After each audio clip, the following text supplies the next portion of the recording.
All right, let me make sure everything's set up and working. Okay, so it looks like everything's good. All right, so my name is Justin Cox. I am a student at BYU Idaho University, and I am taking a CIT 260 class. It is about Java, and this is just kind of like my final presentation, just to kind of talk about what I learned this semester and just kind of show the game that we made while we were in class. So what I'm going to do is I'm just going to do a screen share, and we're just going to walk through some of the criteria that I'm supposed to talk about with my individual presentation. All right. So let's do a screen share. Let's get out of here because nobody wants to see that. All right. So if let's look at the first criteria that we are to talk about. So we're going to explain the difference between a static class variable and a non-static instance variable. And we're just going to kind of show a little bit about referencing and calling a static function versus a non-static function. So the first thing that we need to remember or to know about static, or something that's really interesting, is that when we use a static, it can be accessed, or like a variable or anything, it can be accessed before any objects of its class are created and without reference to any object. So when we're explaining the difference, so when we use a static, so if your variable doesn't rely on anything else in the class, then you can just go ahead and use a static variable. So that way you can just call it without having to reference anything else that's in that class or in your code. So that is that. And I'd say probably the most commonly understood and widely known version, or something that used as a static, is the main that we use to start our problems, or to start our program. So if you look at here, all of these functions, they are static. So you have set out file, set log file, all of these are static because it's going to run all of this without having to look through the rest of the code and to get all the objects and create them. So main is static, so that it executes before anything else happens. So what we wanted to do in this program, we just wanted to create all the objects, create the game, get the player, create the player, and everything else. And we just reference static, so that way we didn't have to reference anything else that's in the program. So let's look at, okay, so yeah, we're going to talk about arrays versus array lists and versus an enum. So I had never used enums before, and I always thought that they were quite amazing. So if we look here, an enum, basically it's like an array, but all the items in the enum, they are never going to change. So here we have a list of these objects that are here. So dress, shoes, tiara, all of the information, like the defense bonus, the item name, the attack bonus, and the weight, it's never going to change. So we're just going to use an enum because we already know that nothing in this array is going to be changing. An array list, on the other hand, let's talk about an array. So an array is a fixed length data structure. So once you create an array, it's going to stay that length. And we use an array list sometimes because we just want to resize everything, because an array list resizes itself as you add and remove items. And an example of an array list, let me see if I can find one. Yeah, right here.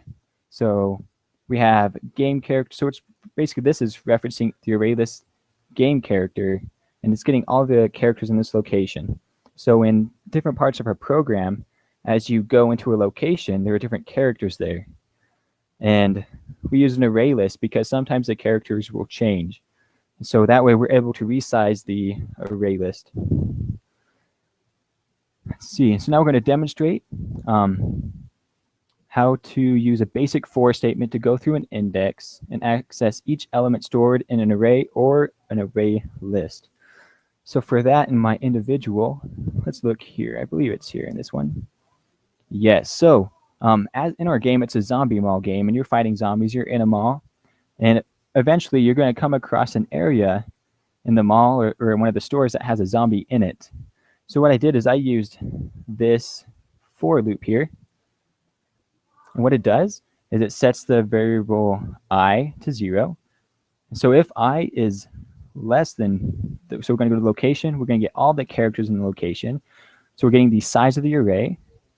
And we're going to look through the array, and we're going to check to see if a zombie, which is a string, is in that location. So if the zombie is in that location, then we're going to display a fight zombie view where the character or the player is then going to have to fight a zombie.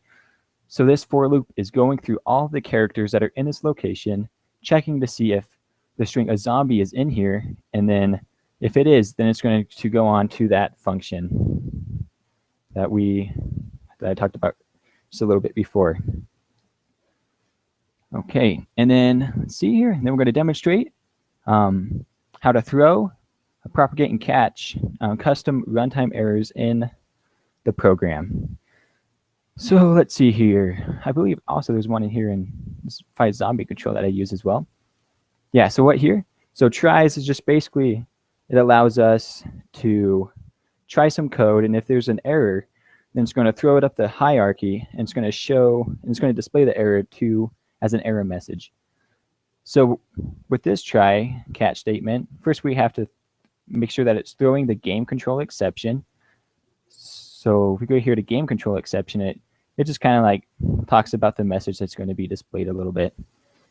So it's going to try this set of code right here that's in the brackets, and then we're error checking here. So let's say if the zombie's health is less than 1, then the zombie is dead. And all we're going to do is we're just going to throw a new game control exception. And so if the zombie is dead, it's just going to display that just this little thing here, it's going to say that the zombie's dead.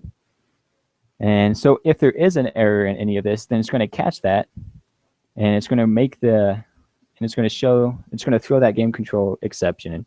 So if there is an error, it's going to say, oh, you're not going to be able to fight this zombie. So that's just like a little example of tries and catches, just trying to catch runtime errors in the program. All right, so now we're going to talk about when and why a character stream class should be used versus a byte stream class to read and write data to a file. So with files and everything else, so like system.in, system.out, and system.err, these are objects of the type print stream. So these are byte streams, and in a byte stream, what it does is it reads a file byte by byte. And it's not like you can normally use a byte stream for any kind of file, but it's not really appropriate for text files. So let's say that the file that we're using is using Unicode encoding. And let's say that a character is represented between 2 bytes. The byte stream is going to treat these separately, and then you'll just have to do the conversion yourself. So instead of using a byte stream, we'd use a character stream because a character stream will read the file character by character. And it's just going to make your program just work better. Because if it's more than just a byte, then it's just going to mess up when you're just reading everything into or reading and writing to a file. And now we're going to walk and see here an example of code that I've written for writing character data to an external file. Let's see here. Yeah, so when we're writing data, what we do here is we're going to use the class of buffered reader and print writer. And what this is going to do is it's just going to store all of the information into the file. So kind of like a save game. It's just going to read it into a file and then get it back out. And let's see here. And now we are going to just kind of demonstrate the game that me and my team member made. So let's go ahead and hit play here. All right. So it says, welcome to the text-based RPG game Zombie Mall. In this game, you are a dad whose daughter is having her birthday party, but you forgot some things in order for the party to be complete. So you leave your pot roast on the stove and head to the mall infested with zombies to get all of the items that you forgot.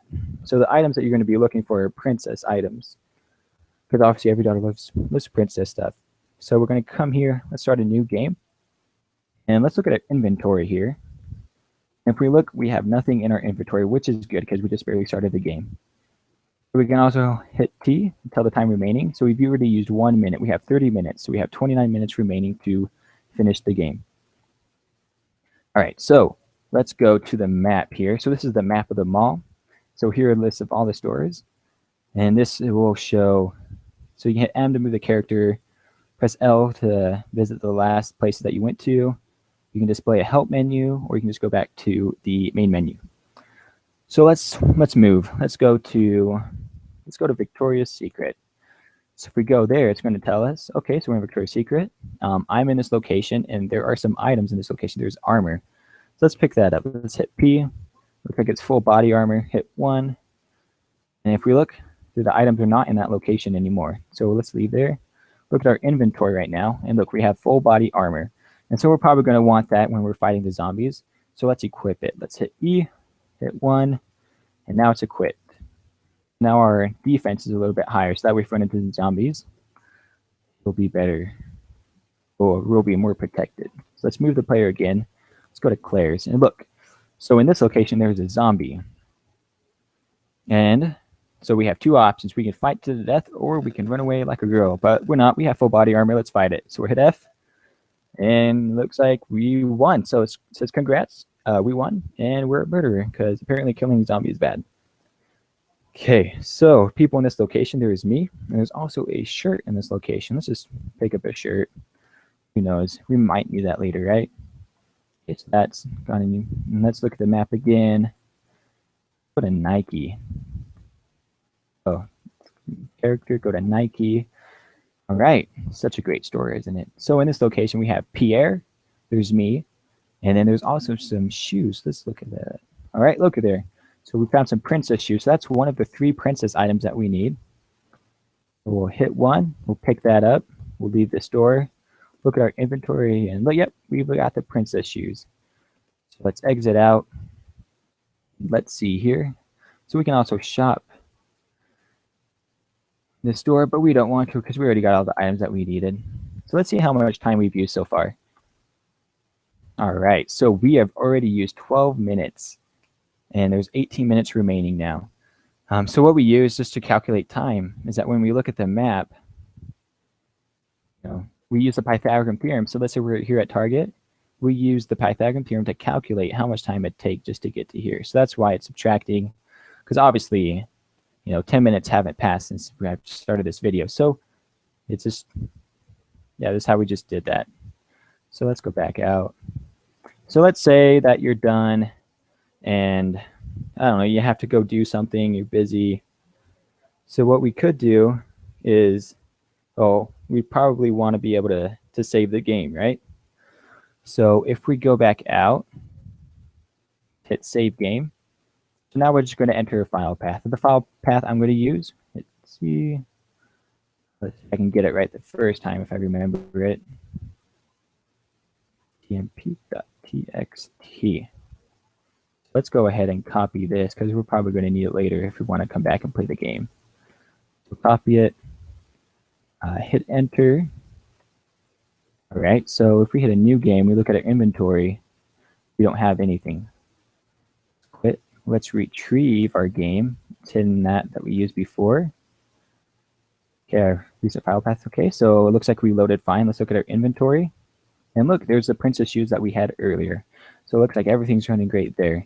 So now we can just keep on going through, and we can go and just try to fight and find all of the items.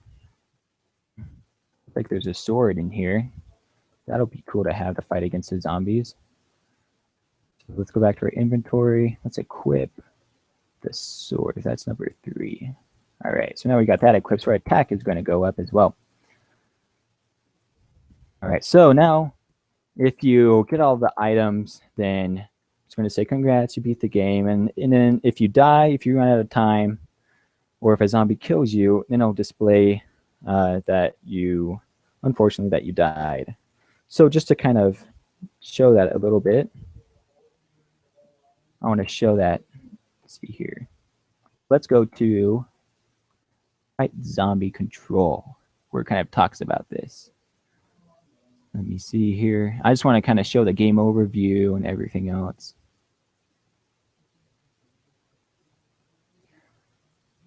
All right. Let me see here.